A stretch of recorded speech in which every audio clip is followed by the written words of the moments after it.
या जी recording start हो गया। अच्छा, तो इस ईमेल का मतलब आपको समझ आ गया है। अब हम जाते हैं सीएसएस की तरफ। अब आप मैं पहले मैं इस ईमेल समझा देता हूँ। अच्छा, इस ईमेल की बात आती है। इस ईमेल को लिखने के लिए हमारे पास इसका अपना सिंटैक्स होता है, उसकी बॉडी होती है, और उसके अंदर हमने टेक्स्ट लिखना होता है, उसके अंदर हमने हाइपर यानी लिंक्स यूज करने होते हैं, और हमने टैग्स यूज करने होते हैं। ठीक है, तो बॉडी की बात आती है। तो सर हम जो वर्जन कर रहे हैं HTML के, वो हमारे पास है HTML5। तो हमारे पास HTML5 का एक अपना टैग है जो हमने यूज करना होता है HTML5 के वेबसाइट में, जो भी हमने HTML5 के वेब बनानी है। ठीक है, तो उसके लिए हम जो है ना सिंपल लिखते हैं doc.type HTML। ठीक है, मैं इसको सेव कर लेता हूँ। सेव करने से पहले मैं एक फोल्डर बना देता हूँ। फोल्डर में दे देता हूँ नहीं, TRAI, यही स्पेलिंग है। अच्छा, इसके अंदर जो भी आपने वेब पेज बनानी है, तो उसके लिए कुछ अपनी कवानीन से हैं जिसके जरिए जो है ना आपका एक वेब पेज के फाइल एक जगह जो है ना जमा हो जाते हैं। तो उसका तरीका क्या है कि आपने नहीं फोल्डर पे जाना है, एक फोल्डर बनाना है असेट्स नेम से। असेट्स के अंदर हमने फाइल्स रखनी है। ठीक है, कौन से फाइल्स हमने रखनी है? इमेजेस के। तो आपने इसके अंदर एक फाइल फोल्डर बनाना है इमेजेस का। एक आपने इधर बनाना है CSS का। एक आपने बनाना है जावास्क्रिप्ट का। आप मजीद भी बनाएंगे, लेकिन फिलहाल हमें इस टीम में CSS की खास और इमेजेस की जरूरत है। CSS में हम CSS फाइल रखेंगे, इमेजेस में हम इमेजेस का, JS में हम JS का। ये हो गया। और असिस्ट के बाद हमने इंडेक्स का फाइल रखना होगा। इंडेक्स का फाइल हमारे पास कौन सा होता है? जो आपका मेन पेज होता है, जो आपका लैंडिंग पेज होता है। ठीक है, फॉर एग्जांपल कोई वेबसाइट हम खोल देते हैं।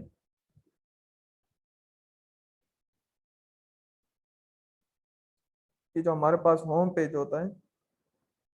ठीक है, अब ये जो मेरे साथ सबसे पहले पेज आया है ना, ये इंडेक्स पेज है, यानी ये हमारे पास होम पेज है। ठीक है, आप ये इधर से समझ लें।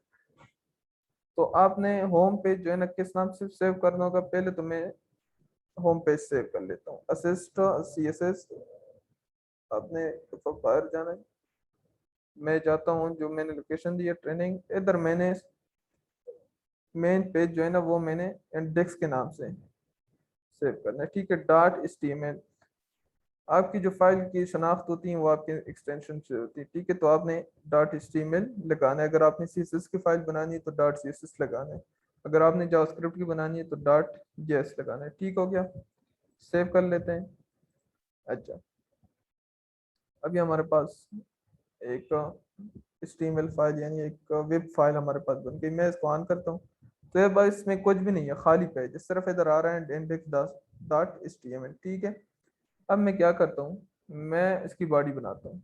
बॉडी में आपको क्या, सबसे पहले आपने HTML लिखना है। ठीक है, एक टिप में ये देता हूँ कि आप अलग अलग बनाते हैं। फॉर एग्जांपल अब कुछ लोग करते हैं HTML लिख दिया, फिर एंड पे जब पहुंचते हैं तो जो है ना HTML बंद करते हैं। जो टैग आपने ओपन करना है उसी वक्त उसके साथ बंद भी कर लिया करें। ठीक है, फिर आपने क्या करना है, नीचे आना है।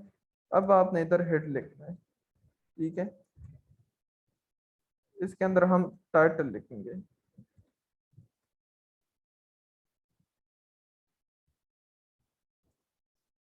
ये बात हो गई टाइटल की।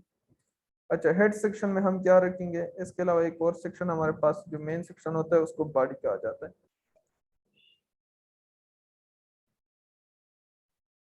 ठीक है, ये आसान जबान में ये समझ ले कि ये जो है ना हमारा हेड ऑफिस है, और ये जो है ना हमारा ब्रांचेस हैं। ठीक है, इसमें हमारा हेड ऑफिस का काम होगा, इसमें हमारे पास इसके ब्रांचेस के जितने भी ब्रांचेस हैं वो हम बॉडी के अंदर डालेंगे। ठीक है, अब हम इधर टाइटल देते हैं। टाइटल से क्या मुराद? जो हमारी वेबसाइट का नाम होता है। जिस तरह मैंने कमसेट ऑन किया तो इधर लिखा हुआ है ना कमसेट यूनिवर्सिटी। ठीक है, तो इधर हमारे मेरे साथ लिखा होगा। टाइटल में देता हूँ फॉर एग्जांपल कोड आइकन। मैं सेव करता हूँ। देख रहे हैं मेरा जो है ना टाइटल आ गया कोड आई की, यानी अब मेरे वेबसाइट का जो नेम है, शनाख्त है, वो है हमारे साथ कोड आई की। ठीक है, तो ये बात टाइटल की हो गई। अब मैं जाता हूँ, मैं आपको कुछ टेक्स्ट कुछ मार्कअप जो है ना वो पढ़ाता हूँ। उसमें हमारे साथ में सबसे पहले आपको बता देता हूँ हेडिंग्स का। ठीक है, हेडिंग्स हमारे पास H1 से होते हुए H6 तक है। ठीक है, तो मैं पहले H1 लिख देता हूँ, इसके मैं कुछ लिख देता हूँ, और इसके अलावा मैं आपको एक साइट बता देता हूँ, लोड़ा इप्सम। इसमें जो है ना फ्री कंटेंट मिलता है। ठीक है, इस पे कोई एतराज नहीं करते कि भाई आपने कहाँ से कॉपी किया या नहीं किया। ठीक है, ये बस फ्री है हमारे साथ, तो इससे हम जो है ना फ्री कंटेंट उठाते हैं। ठीक है, जब हम क्लाइंट्स की वेबसाइट बनाते हैं तो अक्सर उन लोगों ने जो है ना कंटेंट नहीं दिया होता, वो कहते हैं भाई आप जो है ना डमी कंटेंट डालें, तो इधर से हम डमी कंटेंट उठाते हैं। ठीक है, मैं बंद भी कर लेता हूँ H1।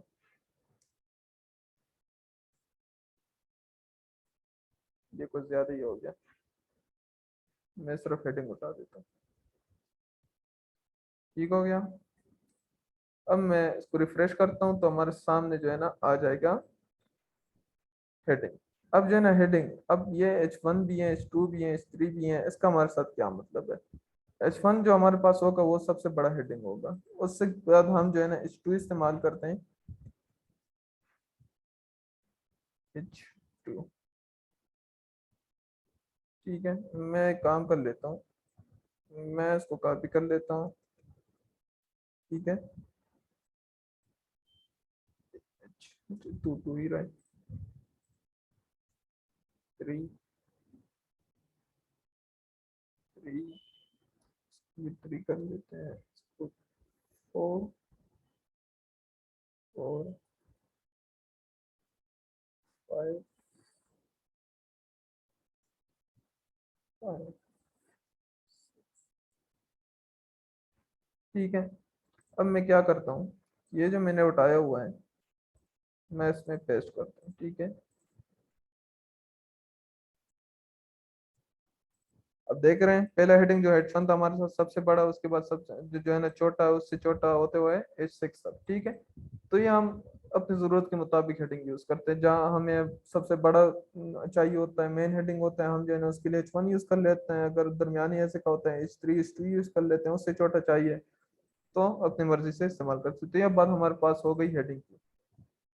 ठीक हो गया। अब मैं जाता हूँ एक और ट्रिक बताने पे, और हमारे पास पैराग्राफ। ठीक है,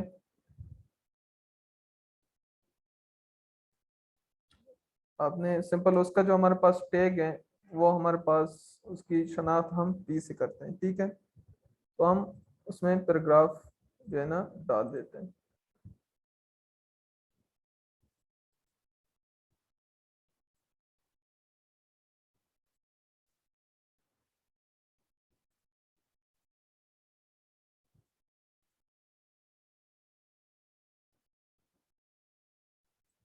तो हमारे पास पैराग्राफ भी आ गया। हमने हेडिंग पढ़ा, हमने पैराग्राफ पढ़ा।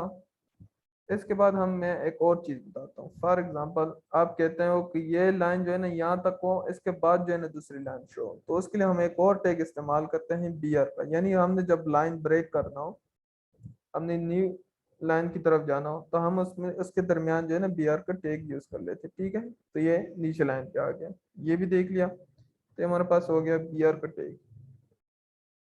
एक और जो है ना हम टैग इस्तेमाल करते हैं स्मॉल का। स्मॉल, और फॉर एग्जांपल आपने कहना है कि भाई मुझे जो है ना ये टेक्स्ट स्मॉल में चाहिए, तो आपने क्या करना है, स्मॉल लिखना है, स्मॉल बंद कर देना है। ठीक है, अब देख रहे हैं सर्व नॉट, ये जो है ना हमारे पास स्मॉल हो गया। समझ आ रही है कुछ?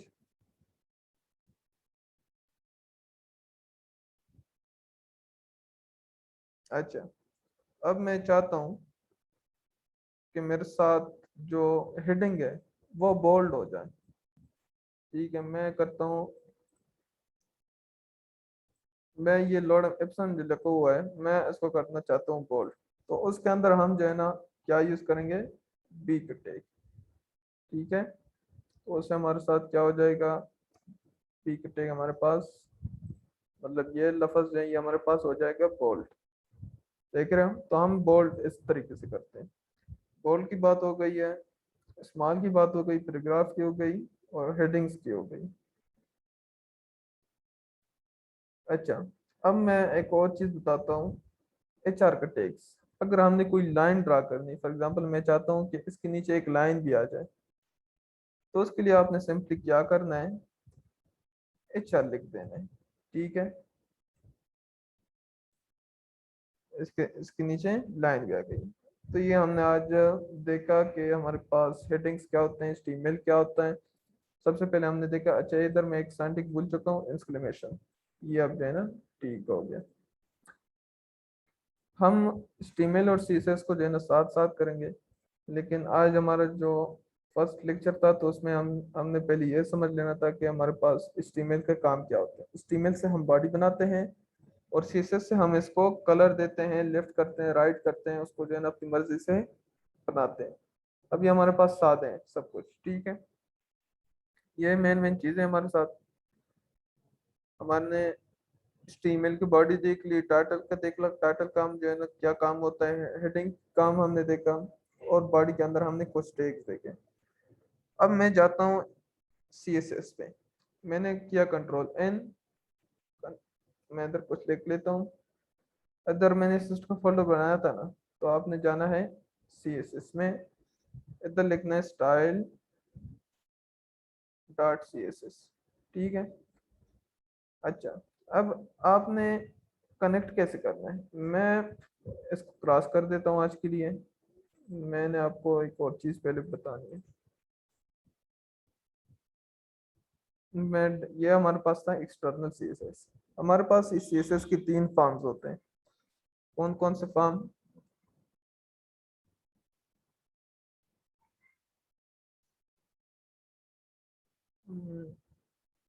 अच्छा, हमारे पास जो कमेंट्स हैं ना वो इस तरह लेके जाते हैं, कमेंट तो मैं बाद में बता दूंगा।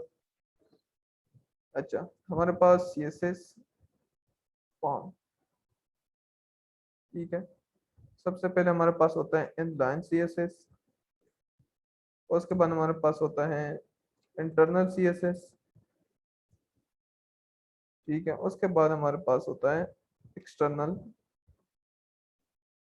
CSS। ज्यादातर जो हमारे पास यूज होता है वो एक्सटर्नल होता है, लेकिन मैं अब आज आपको इनलाइन CSS के हवाले से बता देता हूँ। ठीक है, इनलाइन CSS हम जो है ना टेक्स्ट के अंदर यूज करते हैं। इंटरनल जो है वो हमारा, हम जो है ना हेडिंग में यूज करते हैं, हेडिंग में उसका जो है ना अपनी फाइल बनाते हैं, और एक्सटर्नल हम अलग फाइल बनाते हैं। अब मैं आज आज के लिए मैं करता हूँ इनलाइन CSS। इनलाइन CSS के लिए आपने क्या करना होगा, स्टाइल लिखना होगा। ठीक है, इधर आपने फॉर एग्जांपल देना है कलर, तो कलर दे सकते हैं आप रेड। ठीक है, तो अब मैं, देखो हमारे पास टेक्स्ट का कलर जो है ना वो हो गया रेड। अब मैं सर जी दोबारा तो समझा दे प्लीज, ये रेड कलर वाला रेड नेट कलर वाला, कनेक्शन चला गया था। अच्छा, आप देखें मैंने कुछ भी नहीं किया। मैंने क्या किया, मैं इसको हटा देता हूँ। मैंने कहा कि हमारे पास 3 किस्म की CSS हो गए, इनलाइन, इंटरनल, एक्सटर्नल। इनलाइन जो हम टेक्स्ट के अंदर यूज करते हैं, एक्सटर्नल जो है वो हम अपनी फाइल बनाते हैं, और इंटरनल जो है ना हम इधर यूज करेंगे, वो मैं आपको फिर बता दूंगा। ठीक है, आज के लिए 2-3 क्लासेस में हमने इनलाइन ही यूज करनी है। अच्छा, इनलाइन के लिए हमारे पास साइंटिक्स क्या है कि हम इनलाइन के अंदर यानी टैग के अंदर हम पहले लिखते हैं स्टाइल। हम उसको बताते हैं कि भाई हमने स्टाइल देना है। उसके साइंटिक्स क्या है, मैं इज इक्वल टू ये डबल कॉलन डाल देता हूँ। ठीक है, उसके अंदर आपने उसको बताना पड़ता है कि भाई मैं क्या चीज करना चाहता हूँ। तो मैं एक प्रॉपर्टी यूज करता हूँ कि भाई हमारे जो कलर है वो कर दें रेड, तो वो कलर जो है ना रेड कर देता है। ठीक है, अच्छा, अब मैं देता हूँ भाई कलर के जो बैकग्राउंड है वो मेरे साथ कर दें ब्लू। तो देख रहे हो इसके बैकग्राउंड कलर जो है ना हमारे पास ब्लू भी। मैं क्या करता हूँ कि ब्लू के साथ मैं टेक्स्ट कर देता हूँ वाइट, ताकि थोड़ा अच्छा नजर आए। ठीक है, तो ये हमारे पास दो प्रॉपर्टीज हो गई हैं। ये सब कुछ नोट कर, ये बाद में जो है ना काम आते हैं। फिर बंदा कहते हैं यार बैकग्राउंड के लिए क्या यूज हो रहा था, फिर गूगल करते हैं लंबी चौड़ी कहानियां। अच्छा, मैंने कलर को टेक्स्ट कैसे चेंज करनी, ये साइंटिफिक जो है ना अपने साथ नोट करें। ठीक है, तो हमारे पास हो गई दो प्रॉपर्टीज, एक कलर की, एक जो है ना बैकग्राउंड की। ठीक हो गया। अब मैं एक और चीज करता हूँ, मैं एक और प्रॉपर्टी आपको बताता हूँ कि हमने टेक्स्ट की साइज जो है ना कैसे बढ़ाना है छोटा करना है। मैं करता हूँ भाई फॉन्ट साइज, इसके लिए हमारे पास होता है फॉन्ट साइज। उसको मैं कहता हूँ भाई कर दो 22 पिक्सल। ठीक हो गया, तो कर लेगा 22 पिक्सल। हमारे पास ये छोटा हो गया है। अब मैं चेंज करने के लिए बाय डिफॉल्ट इसने ज्यादा लिया होता है, ठीक है, मैं 44 कर देता हूँ। देखें बड़ा हो गया। तो हमारे पास तीन प्रॉपर्टीज हो गई, कलर की, बैकग्राउंड की, फॉन्ट की। सही हो गया। अब मैं आपको एक और प्रॉपर्टी बता देता हूँ।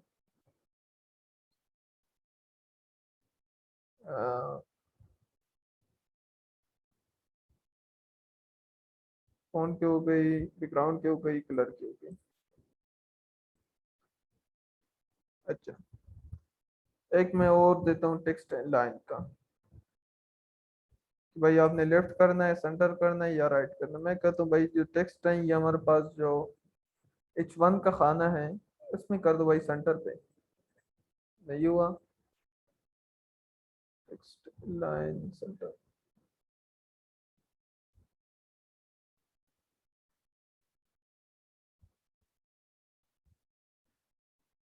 गलत होगा। सर जी टेक्स्ट के आगे कुछ लगाना नहीं पड़ेगा टेक्स्ट के से पहले? हाँ, सेमीकोलन। ठीक हो गया, गुड। मैं करता हूँ सेंटर, तो देखें सेंटर पे हो गया।